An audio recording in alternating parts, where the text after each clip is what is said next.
Hello, everyone, and welcome to the EFL Fantasy Podcast. My name is Angus, My name is Dan.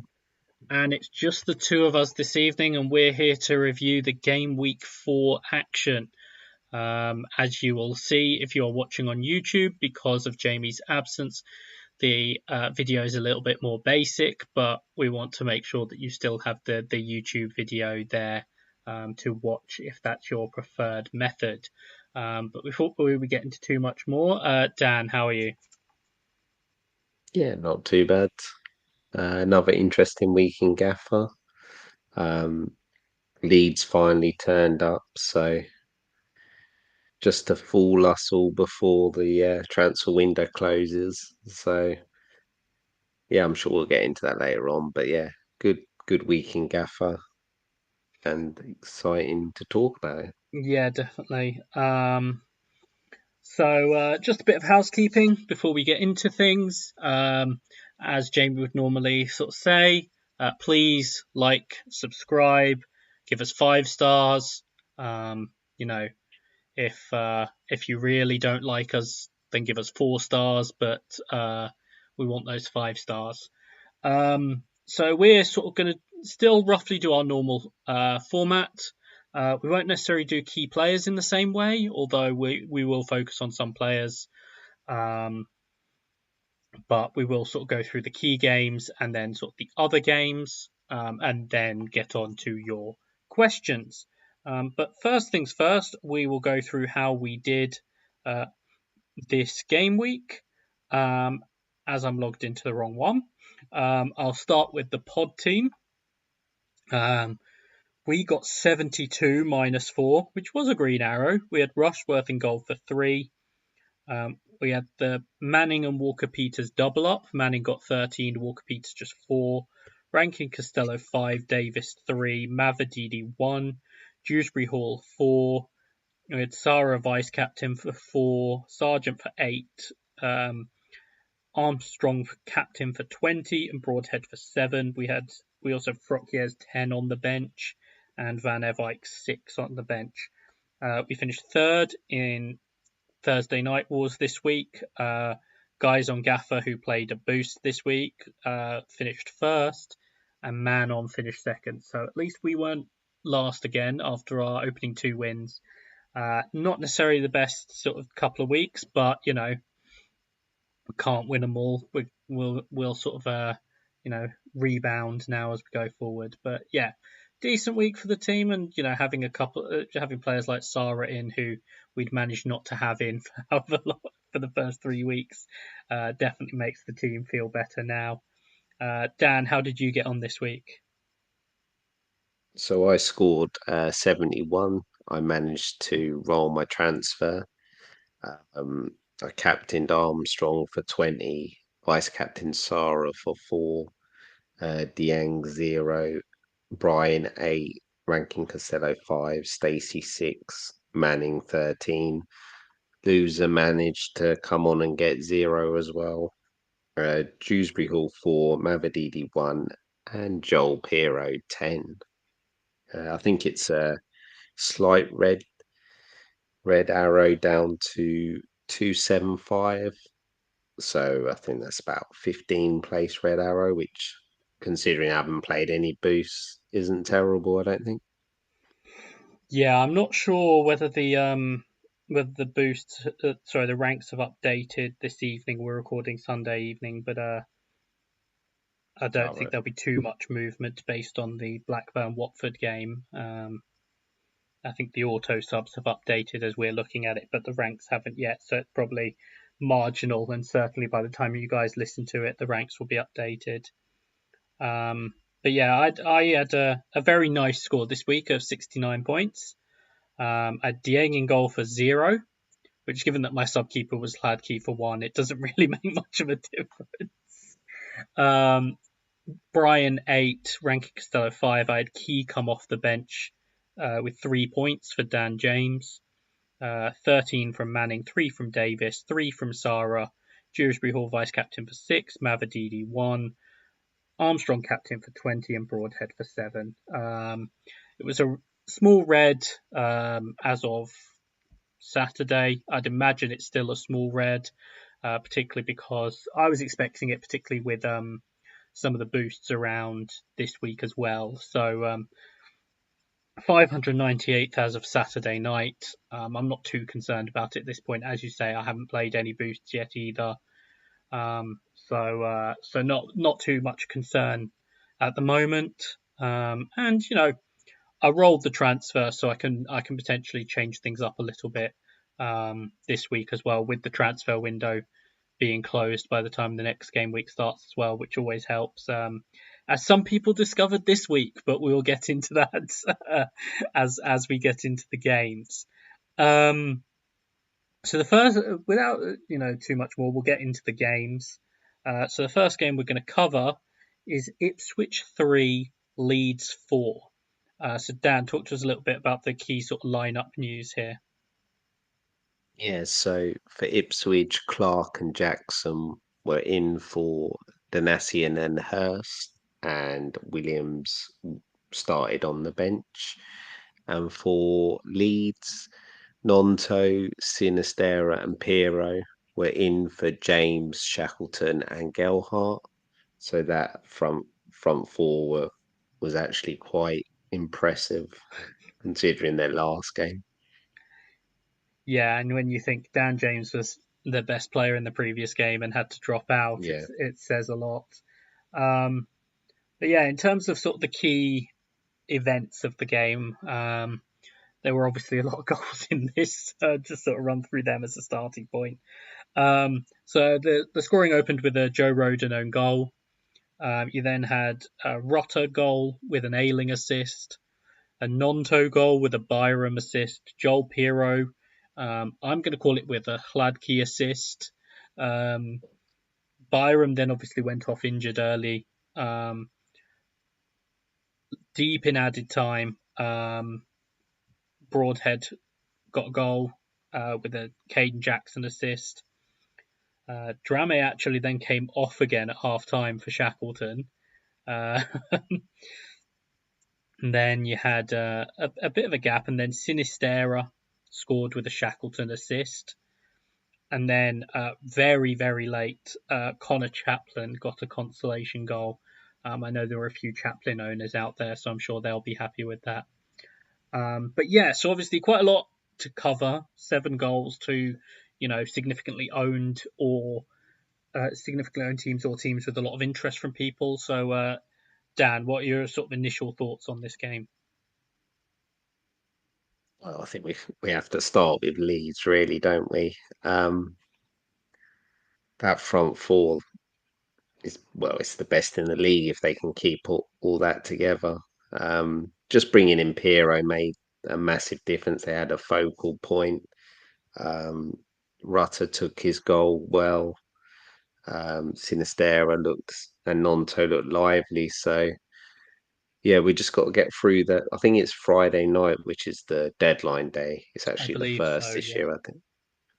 Um, so yeah, there's not. Is there a Friday game? I don't think there is this week No, because I know there Luton are isn't playing. because I knew that every game was after the window shut. Yeah, so that's handy. Yeah, So yeah, if you can try yeah. and save those transfers because players might be moving. Um, but yeah, just really impressed with Leeds going forward. Defensively is another matter as is normally the case with Leeds. But yeah, what did you think of Ipswich, Angus? I was I wasn't too shocked by this. We've seen them have a bit, some issues defensively. I think back to last week we were talking about the real issues they had with Sinclair Armstrong. And so, I think it has been sort of shown that, they can struggle a little bit. Uh, I think part of it with this is just, like you said, the attack that Leeds are putting on the pitch in sort of an attacking style means that most teams, if Leeds sort of have those personnel out there, are going to struggle.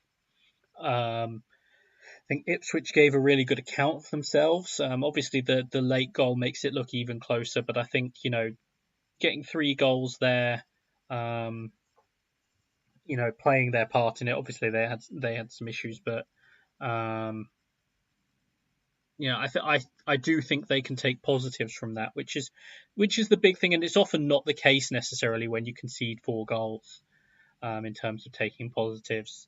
But I think that they can at this point.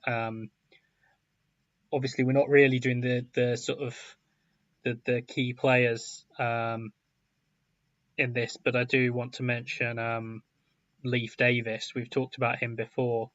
Um, but you think he's a defender in a team that conceded 4, and he came away with 3 points, in part due to 7 key passes.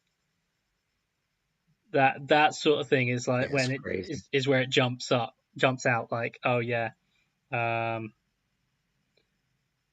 that sort of player really sort of showing out. And then I think Broadhead and Chaplin obviously each chipping in with a goal, the ones that people are really looking at. So I think, yeah, it's not terrible for them. On the Leeds side, um, I was just thinking Ipswich is their fixture. There's no reason to be jumping off them, is there? No, I mean Cardiff and Sheffield No. Wednesday next to you're going to be doing nothing with your Ipswich assets. Um, Leeds, in terms of the sort of assets, and where people should or shouldn't be looking, I know it's going to be sort of question later, but we'll briefly discuss it now. I think just because it is quite interesting. Um, you had Joel Piroe, which I guess the transfer going through has left you, and you and others ahead of the curve in terms of a lot of people will be looking to get Piroe now. But what are your thoughts on Leeds in general, in terms of their assets? Well, if they keep all those front four, maybe throw Daniel James in, they're definitely worth investing in. Like you mentioned, stuck with Piero when he was at Swansea not scoring, and sort of playing into my hands now because I already have him. Got his points. I'm guessing the biggest question is, do we double up for when Sheffield Wednesday, and who's the best asset? Which I'm not sure, to be honest. Uh, are you leaning anyway, Angus? Um, I think I have to sort of be looking at them really. I think that's the key issue for me is, I've got Dan James, which obviously in theory is not a problem, but he did miss the game injured. Um, and even though he was so good against West Brom, you look at the way that attack clicked in that game, and it's sort of like, does he get back in the team? He should, but whether he does is another matter entirely, I think.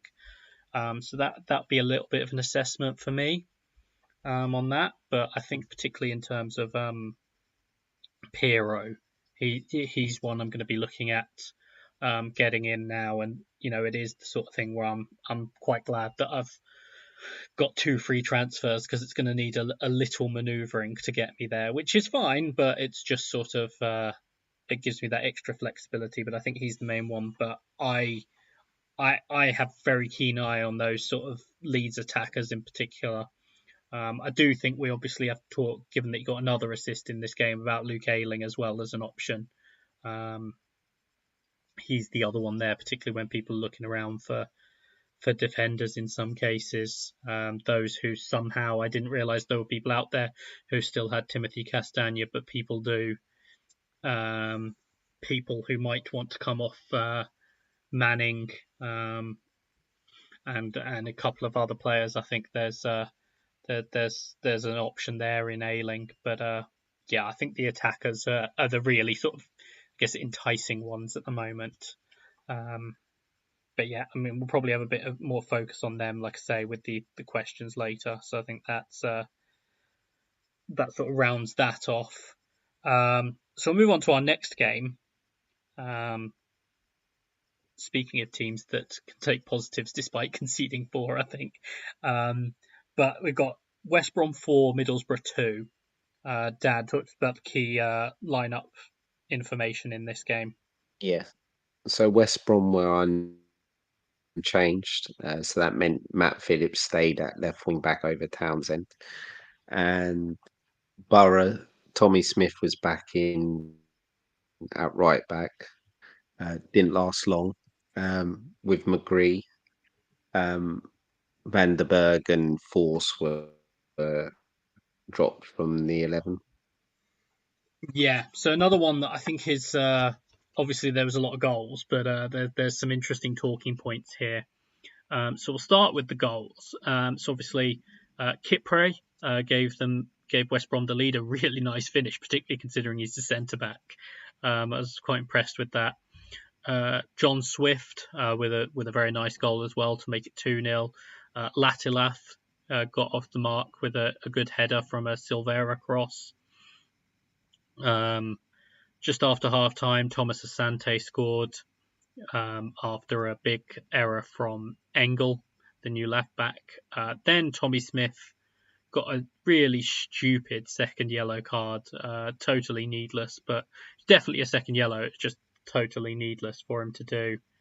And then Marcus Fors scored a penalty to reduce the deficit to 3-2. And then in added time, Sarmiento got fourth for West Brom. I just wanted to start off talking about this briefly. I've sort of been a Middlesbrough defender somewhat, and I've had people asking me at what point do we worry about Middlesbrough. I don't think yet. It's another loss, and they've conceded 4 goals, and I think there are some defensive issues.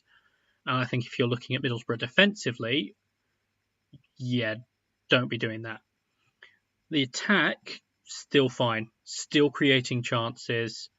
I think it's worth saying defensively, this is going to sound like a shot at Seny Dieng, but if you see their goals, it's not really.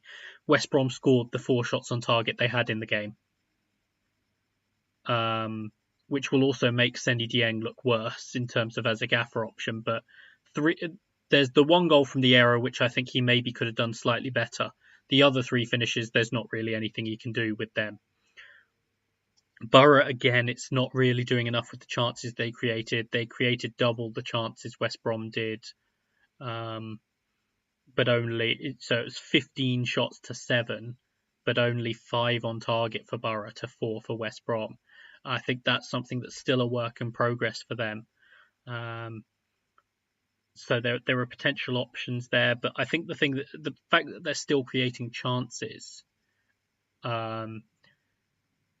would be the encouragement for them, particularly given that, we've talked about some of the weaker teams. Well, 2 of their next 3 are QPR and Sheffield Wednesday. So it's just in terms of, I think, it's coloured a little bit. Yes, they went down early with 11 men, but then going down to 10 probably should have hampered their ability more than it did, I think, a little bit, but to get back into the game. West Brom, I'm intrigued. I mean, I mentioned Swift as a sort of bit of a rogue pick, and obviously he's returned in this game. He's so important for them. They can't be doing with this messing around of having him on the bench for games and then picking him and whatever. Kit Bray is playing regularly, but you're not really going to go for a West Brom centre back. Thomas Asante capitalised on the error. I think the other key thing to note before I hand over to Dan to talk about these 2 is Connor Townsend on the bench again. Matt Phillips playing wing back. I thought it might have been a specific thing against Leeds with their sort of attacking players, but it carried on in this game. So I think it's concern if you either have Townsend or are looking at him. Don't know what your thoughts are on these 2 teams, Dan. Yeah, it's hard because I just think with Borough, they've just lost really good players and they've not replaced them. And unfortunately, it's pretty similar to the start of last year where the data looks good, but they're making mistakes at the back. But the problem is this year, their strikers so far aren't good enough. or they're not as good as when you comparing um, Archer, Ramsey, and Akpom. So there's a drop off up up front, and defensively they're still basically the same from last year, apart from they've lost Giles. I think I'm getting a bit worried about Carrick because if you're bad defensively, you need to start working on like in training at your defense, and he's not seemingly changing anything. So um, yeah, I was looking at him briefly because I did debate maybe midfield dynamos next week, but maybe going for a Middlesbrough player, but I just can't at the minute. They're just struggling to be honest, and he'll probably change the midfield lot behind the striker anyway to get Force back in the side. So it's a stay away. And West Brom, I've not really been impressed with them up Mm. until to up until yesterday. So I wonder if they're just going to be a mid table team this year. Although their record at home is very good after under Corberan. So if you are going to have a punt, maybe pick pick them when they've got maybe two of the next three at home, and then get out quickly when they got some away games. I think. Yeah, I think the problem with Borough in general. I mean, we talk about some of the recruitment. It's worth noting, obviously, the likes of Archer, I think Ramsey as well, were only there from January on, but Giles and Yeah. Akpom are sort of key losses there. I do think Latela looks like he'll be able to fill some of that. Thankfully for them, I think he's still working on what he wants the lineup to be, which that's the concern. I think as much as I've defended them, the fact that he's clearly still searching for something 4 games in is not ideal. And I think there's some of the players that he clearly likes that maybe he needs to go away from. I mean, Isaiah Jones hasn't started a game yet. At least based off the highlights, he made a massive difference when he came on. He hit the post. I think he created a chance as well. Um, I think you have to balance out some of the likes of Rogers and Silvera creating chances with actually ending up in goals. Um, and I know I said to you, I mean, we talked about him getting sent off. I just, particularly for what Middlesbrough want to be, Tommy Smith is a good pro. He's not good enough to start regularly for them. I actually think centre mid's a problem. Not Hackney. They need a proper sitter. They're Yeah, I not mean good enough. they brought And if Howson in. I think we talked about the issue with Ollie Norwood as the season went on for Sheffield United last season in terms of then the mobility in midfield. And I think there's a different, you can have a sitter up, particularly more experienced, but they have to still be able to get around the pitch. And I think they might run into that issue with Howson. So yeah, I do think it'll be interesting to see how they tackle that because it does seem to be an issue for them. Um, as much as I want to talk myself into a punt, because like I say, they have QPR this week and Sheffield Wednesday in a couple of weeks. I'm not sure I'm going to be able to do it. well, from what I've seen recently at QPR, QPR won't Sinclair lose Armstrong against this Borough. week. Yeah, yeah. I think Borough might be in trouble against QPR. But yeah, so West Brom may be like John Swift, Borough. If you purely want to make the fixtures play, that's the thing. Dan. If someone just purely wanted to play the fixtures, who would you tell them to get in from Borough? Rogers, or maybe the striker. I think the new Yeah, striker.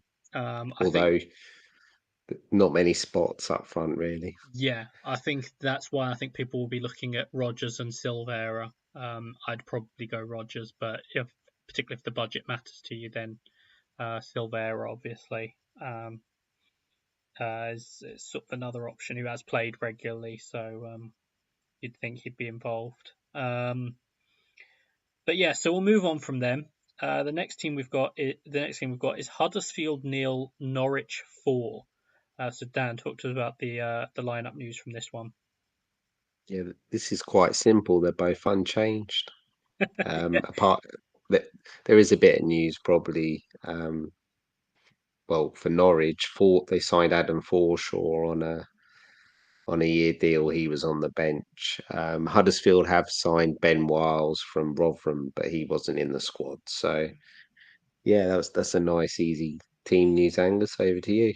yeah. I think Wiles is still dealing with the an injury, so it might be um, he might not be in straight away for them, but I do think that that will help them in the midfield area. So yeah, so this was all about Norwich, really. Josh Sargent scored the opener, following in well. He also suffered what looked quite a significant ankle injury in the scoring of the goal and was replaced by Adam Eder. Um, they then, not long afterwards, got a penalty, which Ashley Barnes put away. Um, just after half time, Jonathan Rowe scored again, fourth game in a row, with an Eder assist, and then Eder scored late on with a Placheta assist. So yeah, so obviously Norwich keep marching on. We'll start with them, Dan. What are your thoughts on them? I know we've talked about them previously, but what else have we Yeah, got to yeah. say about them? I think I mentioned last week that I thought they were the best team in the league at the minute. I know they're not top yet, but they're very good going forwards. I did debate about Sargent this week. Um, that my decision changed with the news of Piroe moving. Yeah, Um, and I don't have Rowe, but he's coming in this yeah, week. Just got to get him in now because he's obviously not dropping out of the side. I know he's coming off. Uh, he's being replaced at about 75th, but like it's no point being stubborn with him. Just got to get him in now because no, they're he's one of the not going to best score every attacking game, side. is he? But He doesn't have to though at no, this at that's his the thing. At price. that price, it's that difference, isn't it? Even if he drops a bit in form, he's still going to be well worth it. Yeah, I wonder what do you think they're going to do if Sargent is out long term? Uh, Wagner didn't seem to think that they're going to sign anyone. So is Eder going to get that number nine spot, Angus? That would be my best guess. Um, Either that, or they bring in sort of another attacking player, like a Plaheta or something, and Barnes becomes the focal point up top, where he's obviously almost been playing off Sargent, and sort of shift it around that way. That's, I guess, the other option. Um, I think it's probably more likely to be that they put Eder up top, but I know they've talked about not signing anyone. It also wouldn't surprise me at all if by the deadline they'd brought in Yeah, someone, something particularly on comes back. on a loan, just to sort of cover that, because even in terms of the strikers, it would leave them a bit light if Sargent is out for a while. So I could see that potentially. One of these sort of young strikers at a Premier League club or something becomes available for a loan. Norwich could certainly become an option there. Um, but yeah, in terms of assets at the moment, we've mentioned Rowe. I think Sarah, we'd been talking about how incredibly he'd done it. I want to say he had 0 key passes in this game. Yeah, I don't know what he was having the day off, I Yeah, think. yeah, yeah. That's what we're going with. He let the others do the work for once. Yeah. So like I say, Rose probably coming in this week. I'll then have Stacey, Sarah, and Rowe, and I'm quite happy with that. Um, if it looks like Sargent's out, then yeah, we mentioned last week what 6, 7 players that we think are Yeah. decent options from Norwich. So yeah, I'm at the point where if you should really be on the double up, I think. I don't normally say this a lot about Mm. teams, but I think so. Yeah, I Don't you think agree, Angus? it's relatively easy to do as well, particularly with Rowe's Yeah. price. Like I think, I was talking to someone the other day about the idea of attacking triple ups and how often you actually have attacking triple ups. Um, and it was talking about having the attacking triple up with Fulham when they were in the division. But of course, the similarity, I mean, Sargent's injury now potentially makes difference there. The similarity there was obviously with Fulham, we had Carvalho at 5.0. Rowe, even if you're buying him now, 4.7, could be 4.8 after price changes. I'm not sure, but I would assume so. So it's that same sort of thing where it does, because often you would have to spend more than that on an attacking triple up. And I think it's a potential option for people if, you're only on two, if you're only on Sara and Rowe, or if you're still only on Sara like me. I think there is that option of the attacking triple up, although I'm still not sure I'd want to go for Ashley Barnes. So I think getting to three, um, there'd be the slightly, I guess, radical step of going like Sara, Rowe, and like Fastnacht. Um, Otherwise, I think you're probably looking at Stacey or Giannoulis. I'd just be a bit cautious with Fastnat because I don't know the length of the injury of Hernandez, but since Wagner's come in, Hernandez has been one of his favourites. Yeah. So I don't know if you're more aware of how long Hernandez is out for. No, I mean, I know they've been sort of, we'll see how the timeline is with Hernandez's injury. Um, but I think that would be depending on what they can bring in. If Hernandez were back, I think they'd probably play Hernandez, Fastnacht, and Rowe behind Barnes. But Ida could come in. But I think initially, I'm not sure Hernandez will be fit, so it probably will be Ida. But that's something to bear in mind as well. That they have that option. Just thinking about it, so yeah. But I think more likely for me. Well, first I have to get Rowe. There's just no point being sort of clever or stubborn Yeah. about it. And then I'll think about a potential third one. Um, Anything in particular to touch on with Huddersfield? Not really. They're one of these teams where I've not really looked into them that much. They seem to be conceding a lot of chances. So there might be a team to target. Whereas last year, Warnock was setting them up quite defensively. They sort of creating more chances, but it's leaving them a lot open at the back. So yeah, Huddersfield are one of the teams I'm looking at to target. Yeah. I expected them to be a little bit, like you say, a little bit more stubborn, to be honest. And so it would be interesting to see uh, how they go after this. But yeah, I think Huddersfield you can probably look to target. Norwich you should be looking to target players from. But we'll move on to the next game we've got, which is Rotherham 1, Leicester 2. So Dan, take us through the lineup news on this one. Yeah, so Fred Onyedin was back in after his red card. Adolphin missed out.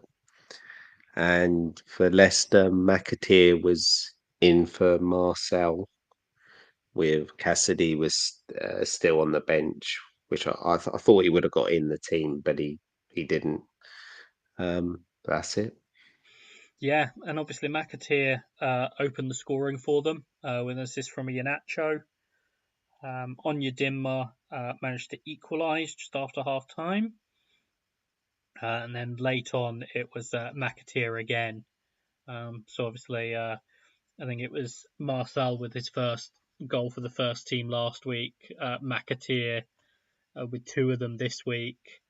Um, and yeah, I think it's a bit strange, but with sort of Leicester at the moment, I know they've just brought in another winger on loan as well. Um, I think in terms of particularly Cassidy, we're recording on Sunday night. There's been a story this evening that Nottingham Forest are making progress on signing Wilfred and Diddy. So I think that would, while Cassidy has had a little bit of an adjustment period, it's probably the perfect timing to sort of change that over.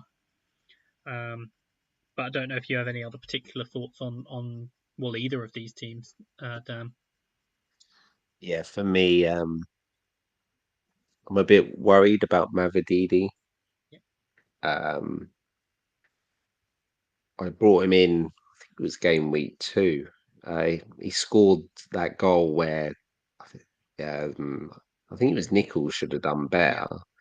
And then the next 2 game weeks, I think he's got 1 point and got booked, and he just doesn't seem involved either. So um, he's one of the players that I'm debating about getting rid of. And Leicester haven't been great, which I know sounds absolutely ridiculous because they're top of the league. But even in this Rotherham game, Rotherham had chances, and Leicester scored late on again.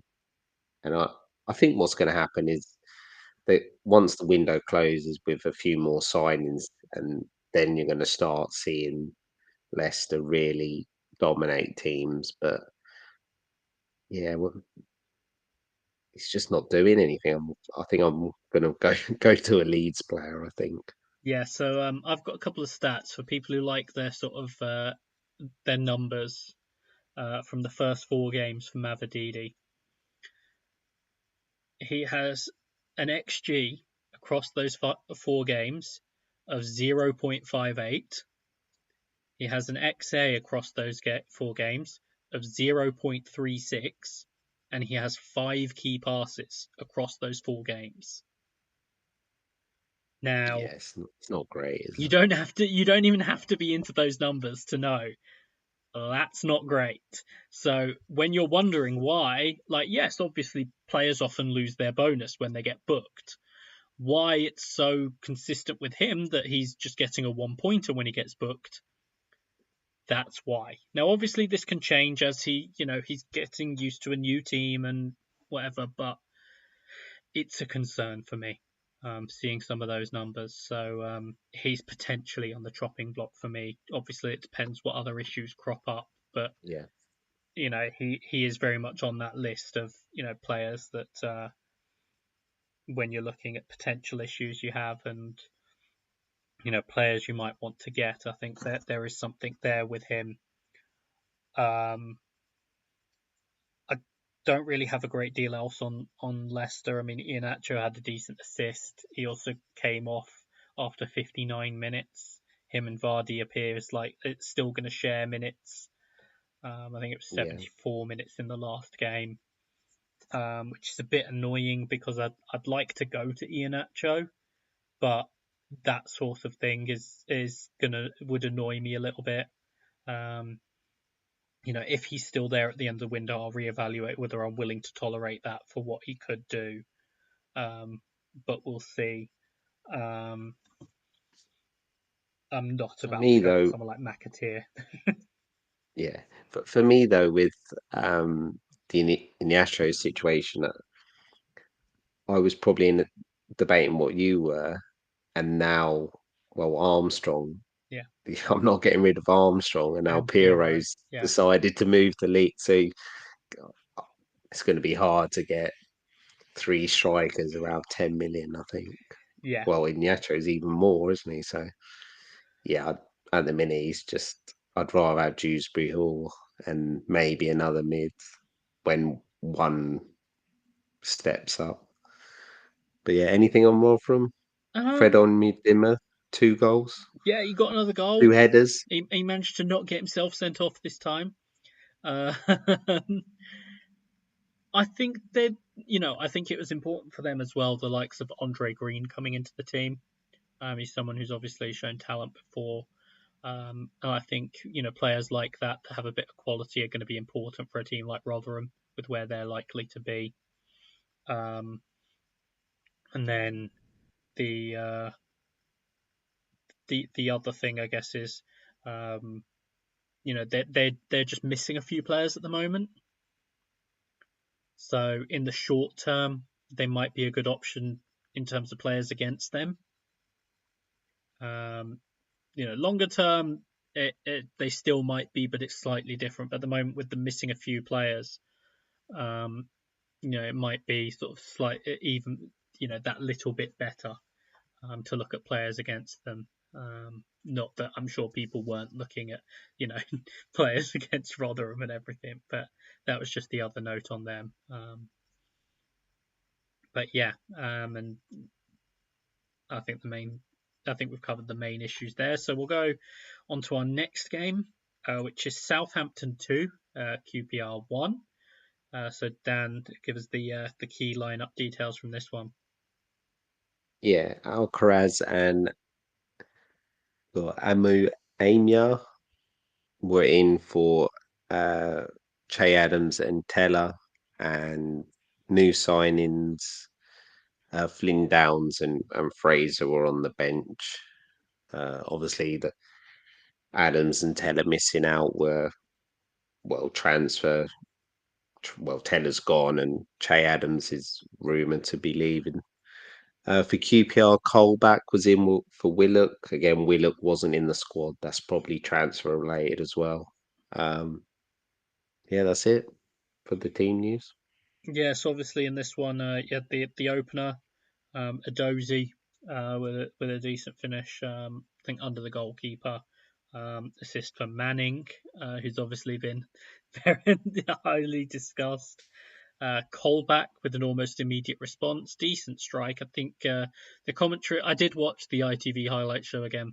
The commentary on the highlight show seemed to be a little bit carried away with how good a strike it was. It was, decent technically, but it wasn't exactly a screamer the way they were making it sound. Um, and then obviously in the second half, Adam Armstrong got the winner with another assist for Ryan Manning, which leads us nicely on to the first point I wanted to raise with you, Dan. Ryan Manning, 2 assists. Him. Southampton have conceded a goal. He still got booked. But what's your latest almost feelings on Ryan Manning? We'll start there. So when he got booked, I said in the chat, he's gone. Yeah. He then decided to do what Manning does and get 2 assists. I think with the transfers I'm doing, Manning is going to stay in another week, but it it's weird because we talked last week about he's not the main man at Southampton. So he's basically had to get 2 attacking returns to get good bonus. And you think moving forward, they've got so many attacking players, some that will probably join over the next week, where if they're hammering teams, I don't know, scoring 3 or 4, Manning isn't going to get bonus, especially if he keeps getting booked. Um, he's just done enough to hold on, but I can see it in the near future where I drop down from Manning to maybe, there's loads of players between 5.5 and 6 million who are basically doing what Manning's doing, and are probably key men for their teams like Barley Mumba and Hoover. I know he got subbed. Um, yeah, I don't know. Is that similar thinking for you, or are you thinking differently? Yeah, so I was all set, particularly when I was working. As soon as the Piroe move happened, I was working out how do I get to Piroe? Because obviously, if you don't have Piroe, you Yeah, see Piroe go to Leeds, and it's like, how do I get to Piroe? And downgrading Manning was one of the obvious ways. Um, like you say, he's probably earned a stay of execution for me with getting these 2 assists, because I was sort of like, this is the easiest way. I don't necessarily want to do it, but it's easy. Now I'm sort of like, there's other issues in my team, the likes of Dan James, potentially, that sort of make it slightly easier for me. So I can probably get away with keeping Manning slightly longer, but I think there will come a point very soon where I'm tempted to move on from him. As we discussed last week, as you say, the bonus issue. It's just more even though he's doing great things in terms of sort of the key passes and whatever, it's just more difficult to get the bonus in that team, and so I think that will that will have an impact on him. There will be times just for attacking returns and whatever where he'll be great to have, but it's less of a certainty in my team. But um, it probably will stay in the short term for me. In terms of other Southampton players, obviously Adam Armstrong went back up top in this game. It was actually a bit of a shame from my point of view. I wanted to get more information of him in this deeper role, but with Che Adams being left out of the squad, that wasn't sort of able to happen. Alcaraz came in, played less than an hour though. Adozi played the majority of the game. Ryan Fraser came off the bench. I know. I think you've just got Manning and Armstrong, haven't you, Dan? Yeah, I'm not looking to add anyone. Although Dozy, every time I've seen him, he's getting better. I think he's still very raw, and he's Hmm. going to be frustrating. But I wouldn't be surprised if we get a match soon where he gets like 3 attacking returns, just because he's lightning quick and he's getting more and more confident. So I think he's a bit cheaper at 8 as well. So I'm watching him, but he's not someone I'm thinking of immediately bringing in. Yeah, I think that's the key there, really. And I think it makes it sort of almost helps where ideally with the remainder of the Southampton assets we'd want to sort of wait and see, get a better idea of how it's going to fit together. They're going to bring in more players, who's going to start, etc. The fact that I think they've got a couple of iffy fixtures coming up in this run means that you're less likely to go and buy them as well. So I think that does sort of help us in terms of Yeah. getting a better idea of who we want from them. In fact, the next four they play Sunderland away, Leicester at home, Ipswich at home, and Middlesbrough away. Now, obviously, Ipswich and Middlesbrough, we talked about some of their issues, but particularly someone like Middlesbrough, if they're settling in a bit more, making adjustments, etc., going away to them is still a challenging game. So I think that potentially gives us an opportunity to reassess with Southampton. Um, but I certainly wouldn't be selling Armstrong at this point, for example. No. Um, he's shown he doesn't even need to be that involved, and he'll return for you more often than not. And the last sort of feature game we've got, which is Preston 2, Swansea 1.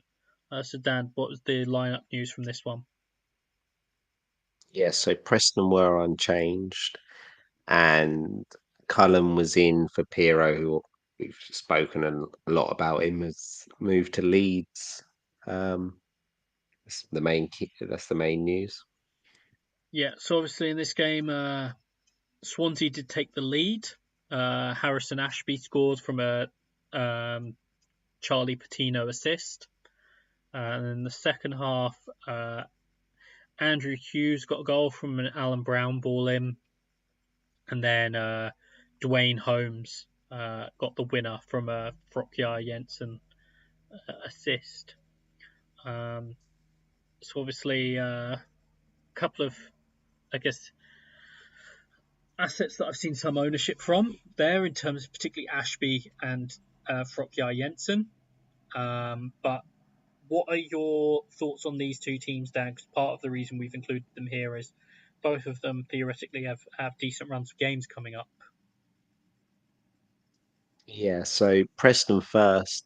Um, Frocky Jensen's been someone I've actually liked, and I'm a bit disappointed I didn't go with him because I think he's returned very well, especially for a 6 million. I think he's their key player, and if you see a goal, you think Rocky Jensen's going to be involved in it. So with those good assets, he's definitely an option. Um, and I know some people have him in, and they've even played boost with him involved. So I like him. Swansea. It's interesting to see if they'll bring in another striker. I think Keenan Davis has been rumoured. Um, Jerry Yates has got 2 goals. I've liked what I've seen from Patino. Um, I've been particularly well. You'll know, Angus. We've had numerous discussions about Patino. I've been quite harsh on him, but he definitely seems involved with this Swansea side, key passes and that. So I wouldn't rule him out as an option. And um, Kean's and Ashby, I think they'll get attacking returns throughout the season. Not sure if they're great defensively, though, Swansea at the minute. Yeah, I mean, I think it will help for them if they keep a hold of Nathan Wood. They had, I think, a £10 million bid from Southampton, um, which there was some talk that there was some progress on it, and then it had stalled, which is part of the reason Southampton have brought in Mason Holgate on loan. So whether they're able to keep him or not sort of remains a question. As you say, I think Patino is interesting. I think he's probably also just sort of growing up a bit. He looks like he's filled out a Yeah, little bit, which as he's sort of growing up, you're able to do a bit more, which I think helps. But he's involved, and I'm a big fan of Jerry Yates. I think he will be an option at various points. I think as people maybe start to look to shift their forward positions round a little bit, he is someone who is an option.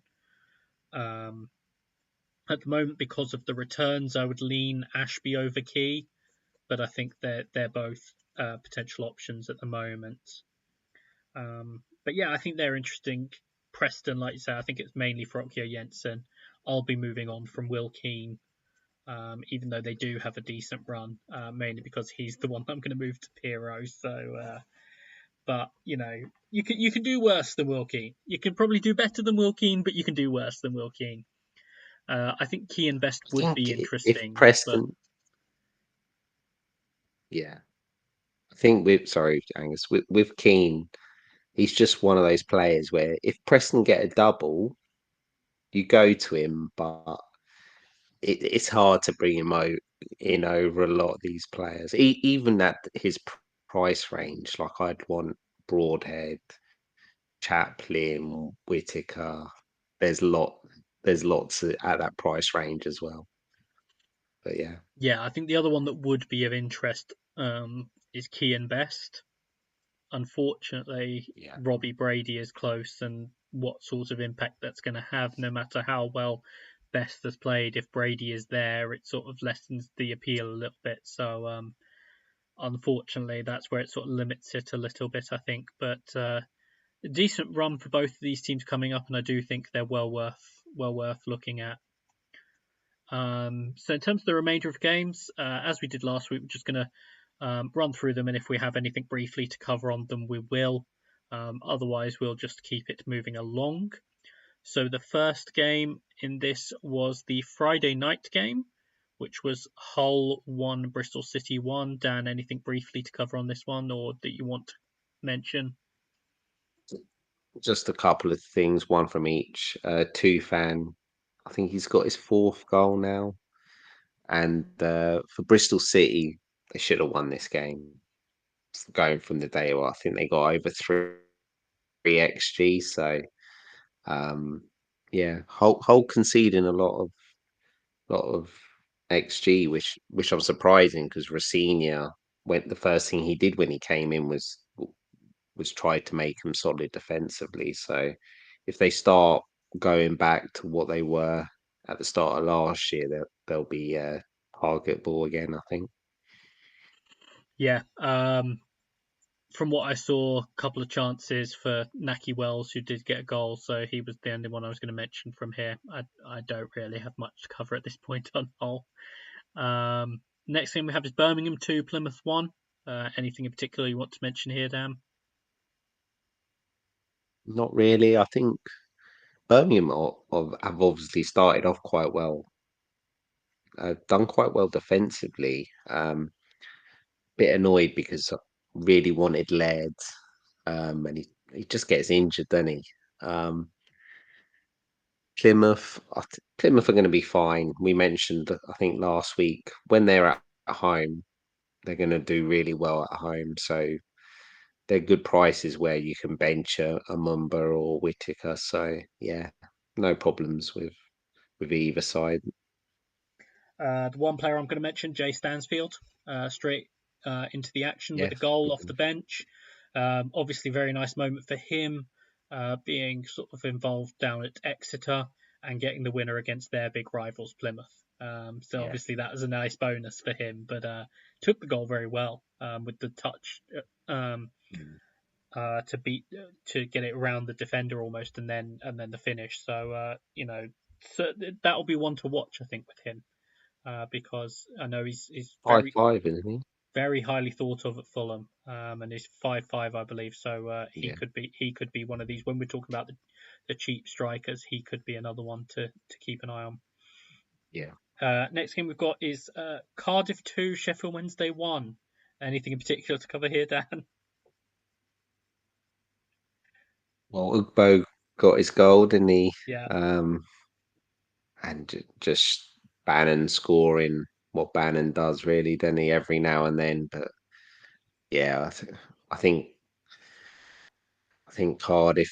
If you're looking at fixture, you need to win it. It's home to Wednesday at the minute, and I dread to think how many players Wednesday are going to try and sign before the window. So it could get entertaining that Wednesday. But yeah, I'm massively worried about them. yeah. I just wanted to say just briefly. Um, I've been pleasantly surprised by Cardiff. I know it hasn't necessarily been the Yeah, toughest run to start, but I think they've actually been quite decent. So it. I'm not necessarily going to stop targeting them, particularly if they're away to teams. In terms of if they're away to the good teams, I'm not sort of going to look at that as a bad game. But I'm not necessarily going to look.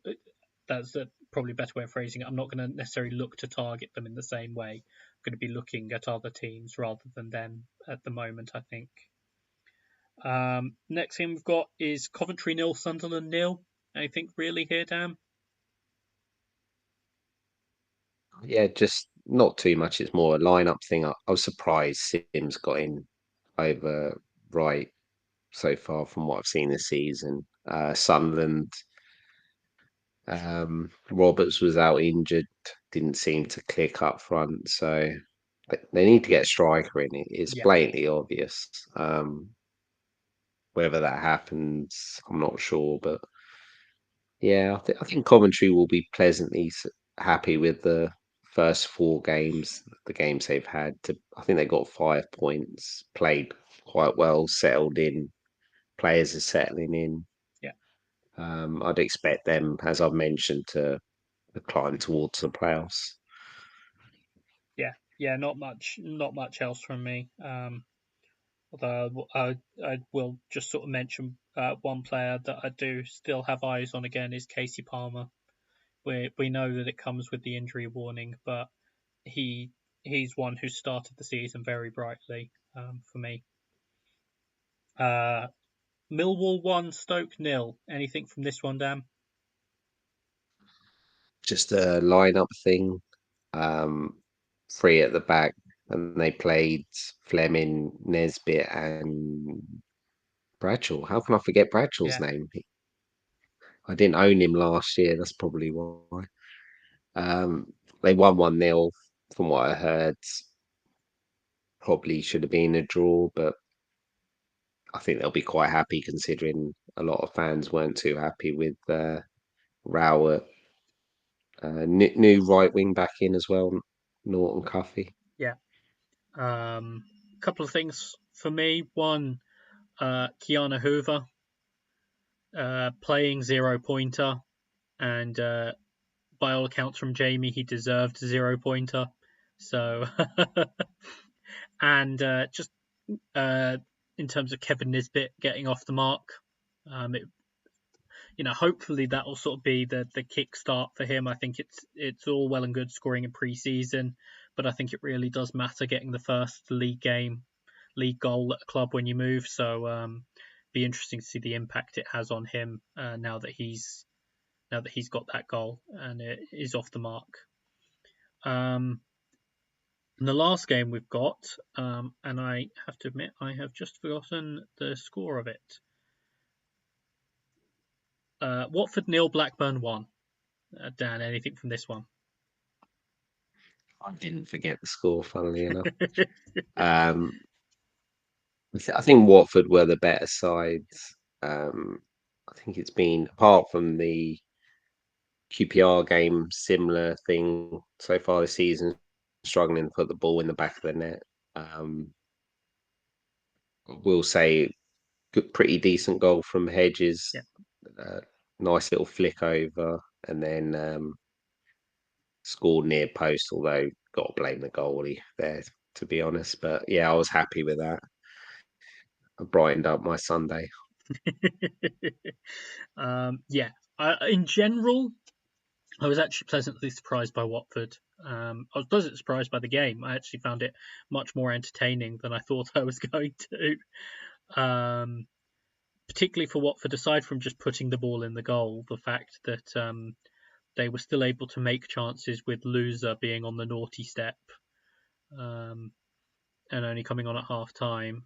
For those who were wondering, he was, thank you to Amra Batman Joe, our Watford sort of correspondent, who uh, pointed out earlier, he was late for training twice this week.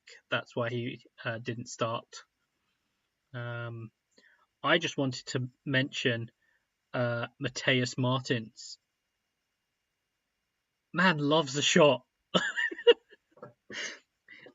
Looked very bright though, and obviously he had the one that cracked the woodwork, and I think forced a good save as well.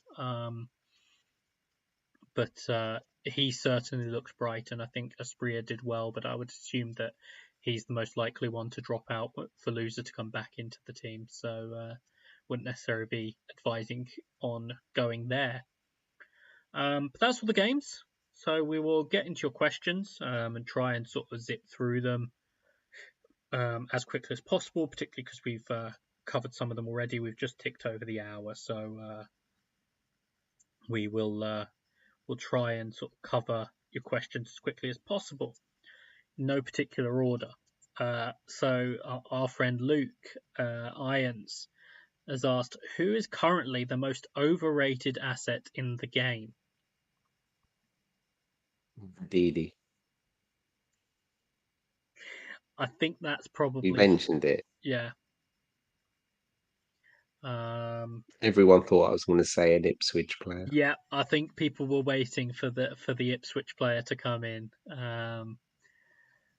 Yeah, I can't really think of too many to disagree with it. I mean, I wanted to say Castagna after discovering that people still own him, but that felt a bit What, harsh. what about Alcaraz?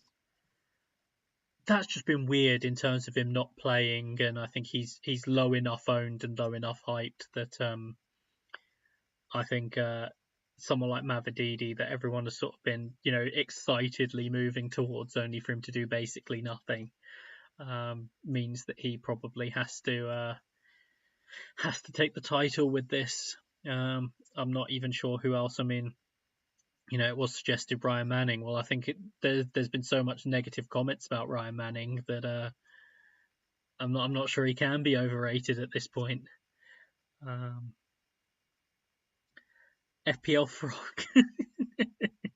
There's a theme in the questions here, which is, why is Adam Eder only in 1.7% of teams, and how much therapy am I going to need when Man City realise he's the perfect Erling Haaland upgrade? Yeah, tragic that. Yeah, he's moved on from Rowe. It's now Yeah, Adam Eder, so we'll see who it is come this time next week, I think. Um, auto the reclose. checker probably. Yeah, auto reclose asks, Piroe the priority transfer this week, even for a hit? I think we've basically covered. Yeah. He's playing up front for that Leeds team. I think them having an actual focal point now will also help the rest of the players around them. Those other attacking players coming back into the fold, um, Dan James missed out at the weekend, and Somerville was also an unused sub. So the options they have, um, he's going to thrive, I would think, in that team. So I'd be looking to get him. Ski House 78 was waiting for transfer window to close before using any boosts, so all three in hand, but no idea when to use. Risky going balls deep into triple Leeds versus Wednesday with Sinistera and Piroe, and then same with Sarah. Also, anyone else have the only way is up stuck in the head after Jay Stansfield goal? So I will say, I did think multiple times about that. You're not the only one, although I didn't have it stuck in my head, but I did think of it. So just a little bit, I guess, down within that of thoughts on, well, first, triple with multiple leads in game week 5. Ooh, I'm not sure. I think it depends if we get clarity over the midfielders. Um, there are some other teams with good fixtures. Um, yeah, I think I'm going to play a boost in 5. I think um, it's so hard when everyone's playing boosts and you've Yeah, got to sit there yeah, and be patient. So I'm hoping I get rewarded this week. Um, I did debate midfield dynamos, but I would have to take 3 out, I think. So I'm gonna just do triple, and as I have Piroe, I'm gonna lean towards maybe triple. I think. yeah. I think that's obviously the first one that comes up now is sort of game week 5, particularly with the broader question of weeks to use boosts. I think you've got, just to pick out 4 that obviously have a good set of fixtures that you might want to look at as a rough guideline. Game week 5 obviously coming up, game week 8, game week 11, game week 14. I think game week 10 was also decent, but I think it is very much with these boosts. It often just depends on how it falls for your team. So I think Yeah, that can play a role in this as well. Is just the whole, it can fall right for you in terms of like a triple, for example. So maybe not being too prescriptive on when you play your boosts, but having a rough idea of when looking ahead. If you just have a look ahead and sort of look at when good weeks for the players either you have or might want are, because I think particularly with this set, there is a lot more sort of variation, I think. Johnny Glenn has asked, time to empty Hoover in the bin. Um, I'm not sure. He's unpredictable, isn't he? But yeah, I think it's just fixture with him. Um, we've seen what he can. He's what 2 on numerous times. He's got 2 attacking returns in yeah, games. So yeah, I'm not sure. I think I'd keep and bench him rather than get rid. Then you probably have other transfers to do. I think. yeah. I mean, if you're in the luxury position where you have nothing else you want to address and you've got all the, quote unquote right players, then maybe you can look at that. But I think Um, I wouldn't feel sort of desperate unless you just can't bear it anymore, in which case, yeah, go for it. Travis has asked us, is Rowe going to the Prem or will he just ascend into space after he's done with us? Also, I want Dieng out. Borough have crossed me for the last time, leaning ruddy at the moment. Jonathan Rowe, great. We don't necessarily have anything more to say on him. Just done great so far, and long may it continue. In terms of getting rid of Dieng, because I know people will be thinking about it at the moment. If you were going to get rid of him, who would you be looking at, Dan? Ooh, um, I've got Hadkey. I know Pete, which I'm okay with.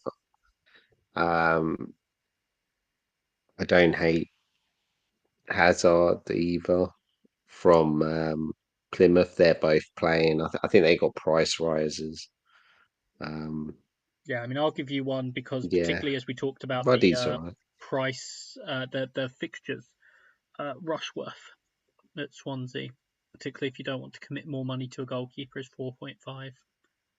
Yeah, But yeah, I have yeah, no issue with going with someone like Ruddy. I mean, obviously it's a little bit more money, but if yeah. that's where you want to I go, try not to.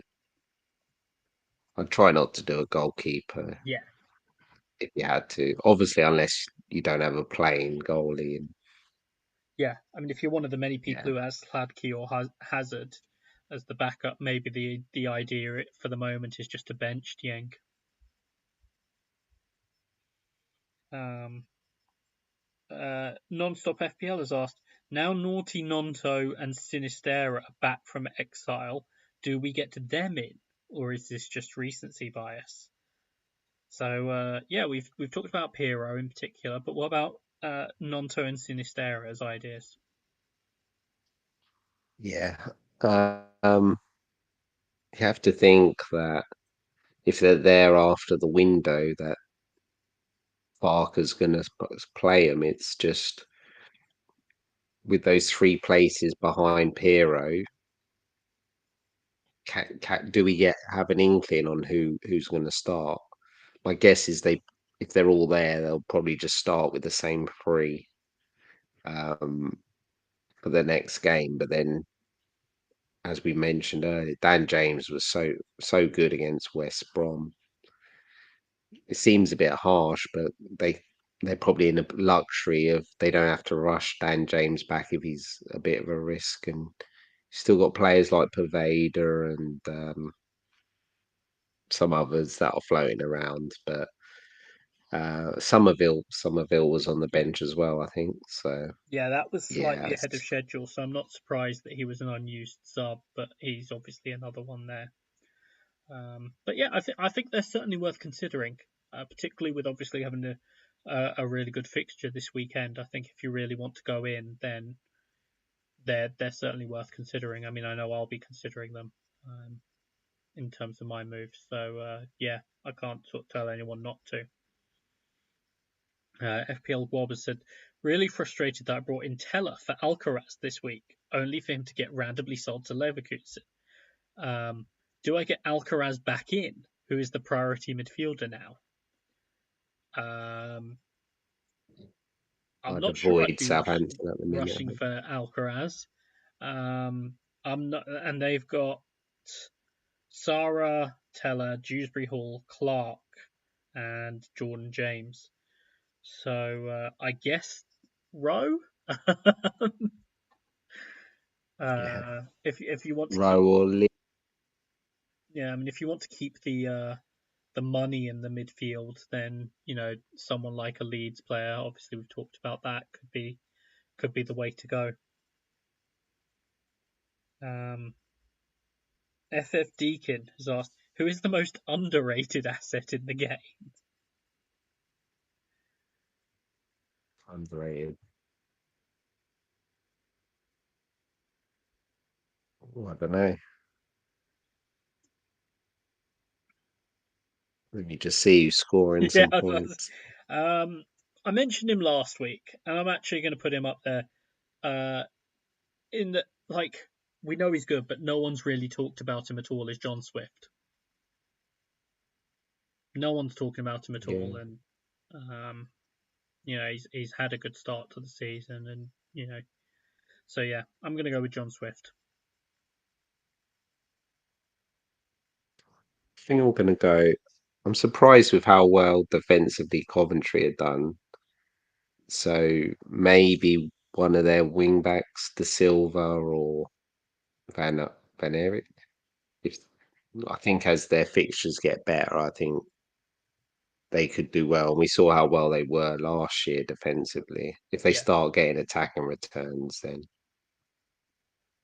they like from six, they've got Hull, Cardiff, Huddersfield, QPR, Blackburn.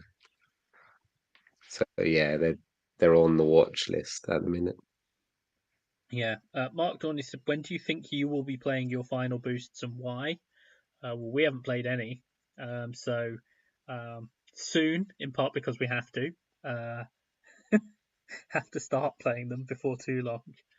Um, yeah, I've honestly not thought about it yeah, past this game week, yeah. to be honest. Um, I knew I I wasn't. yeah, I yes, knew I wasn't going to play one before the transfer window. So five seemed like a good one, and then I've not planned the other two. So yeah. So I really haven't thought about it. Like you were saying, it's been at times it's been difficult not to play them while everyone else is. I've actually found it surprisingly easy, because I just wrote it off. I was like, not doing it. I just don't want to deal with it, and so I haven't really thought about it that much. I've had a look at, like I say, I've had a look at some of the weeks where a number of the teams have good fixtures at the same times, or good players have good fixtures at the same times, but really haven't thought too much about when I'm going to play them. So can't really be much help on that, unfortunately, if you're trying to look for ideas. Um, FPL Klim has said, if is a backline of Ayling, Davis, Rankin, Costello, Key, and Manning slash Stacey good enough for a big at the back boost? So that's obviously the park the bus. Yeah. yeah,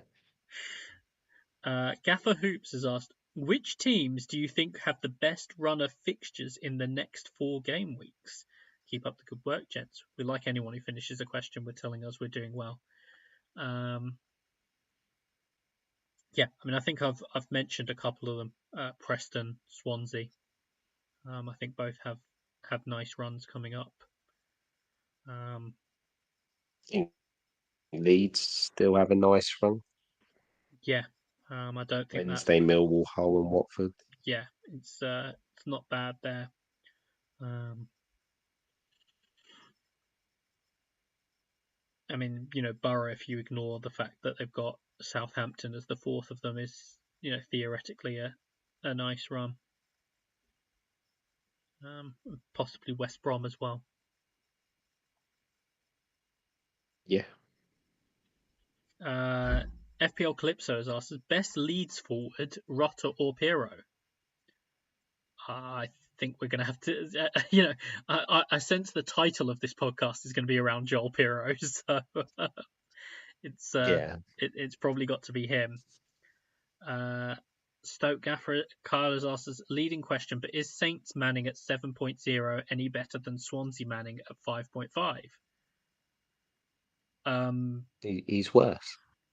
I mean, it's different. He might well end up scoring similar points in terms of just the returns and whatever Yeah, from being a better team. The bonus is not going to be there as reliably as we've discussed, but I think it'll probably end up roughly evening out. Would be my guess, but it's tough at this point. Vamos leads Carajo has asked, now that HMS Pistol League has set sail, overhaul to get triple leads. I still had a Leeds player, although I'm now unfortunate in that I had Dan James, which looked great a week ago, doesn't look so good now. But no, I'd just be using transfers to get them in. But I think Leeds players are yeah. very much on the menu right now. um, I think you're better placed to answer this question than me, Dan. A little bit of baggage with it. FPL Commander's question: is the transfer of Teller to Sinistera a serious consideration again? I think so. Don't you think, Angus? If Yeah, he I stays mean, I'd there, I'd be slightly reluctant to go back to Sinistera personally, already, but I do think that he makes sense as an option at that point. Yeah. Eric Ness Onstad has asked us, having used midfield dynamos and overhaul, is it a no-brainer with triple triple, or can park the bus be a valid option? Any game weeks that stand out? We talked about some of the game weeks, but what do you think, Dan? Is the best move at that point to go with triple triple?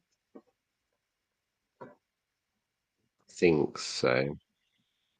Just because seems to be a lot more goals about a lot more yellow cards, and defenders seem to be picking up yellow cards more. So I would lean triple, which is crazy because normally part of the bus has been like, yeah, we're playing part of the bus 100%, and I might still play it Hmm. out the boost I've got, but um, I actually think midfield dynamos and triple are probably better options this year. Yeah, And well, in these set anyway. yeah, I think so. Um, Owen Hamilton has asked us, is it time to jump on Leeds assets or do we wait until we get more info? I Yes. mean, they got Sheffield Wednesday. Like the That you you just know risk it. I the good think. fixtures are now, and like as in the good fixtures start now. So I think you do have to bear that in mind in terms of going on to at least one quite quickly. But how many you want to go on to, yeah, you might you if you choose, you don't necessarily want to fly into like three of them until you have more info. That makes sense, but I wouldn't want to go into this weekend with no leads, for example. And Ryan asked, "Are we getting Connor Chaplin's points for scoring yesterday?" Yes, they were. They were updated afterwards. So that's all the questions. Thank you to all of you who sent those in. Obviously, the likes of Leeds and the boosts are popular topics at the moment, but hopefully we've helped you in some way there. Um, there should be a Super League podcast out at some point this week. Uh, Date to be confirmed, but we should have something for you this week. Um, Worst case scenario, it'll be a similar thread to last week, but I would be pretty sure we'll get something to you in audio form this week. Obviously, we hope you enjoyed this podcast. As like, subscribe, 5 stars, all of that good stuff. And in terms of the championship, we will be back with you next week. Goodbye. I